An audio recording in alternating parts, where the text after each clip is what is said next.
ஆண்டவரோட இல்லாத வாழ்க்கையில் அமைதி வேண்டாம். நீங்க ஆண்டவரத்தில் எல்லாரும் சொல்லுங்க, என்ன அடிச்சிருங்க ஆண்டவரே. அதான் தாவீது சொல்லும்போது சொல்றேன், ஆண்டவரே நான் செஞ்ச தப்புக்கு என்னை மட்டாய் தண்டியும். என்னை எப்படி தண்டிங்க?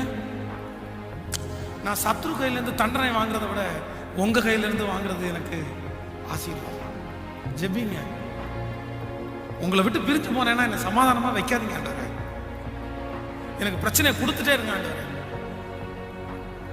என்னை தட்டுங்க ஆண்டவரே, என்னை அடிங்க ஆண்டவரே, என்னை உடைங்க ஆண்டவரே, என்னை நீங்க எப்படி வேணாலும் நடத்துங்க ஆண்டவரே. எனக்கு தேவை நான் உங்களோட எப்பவும் உங்களோடயே இருக்கணும். ஆனா எனக்கு தெரியும் இந்த செய்தி இங்கே இருக்கிற யாரோ ஒருத்தருக்கு, இந்த சத்தத்தை கேட்குற யாரோ ஒருத்தருக்கு கர்த்தர் தெளிவா பேசிட்டு இருக்கிறார். தெளிவா பேசிட்டு இருக்காரு. வேணாம் பிரதர், வேணாம் சிஸ்டர்.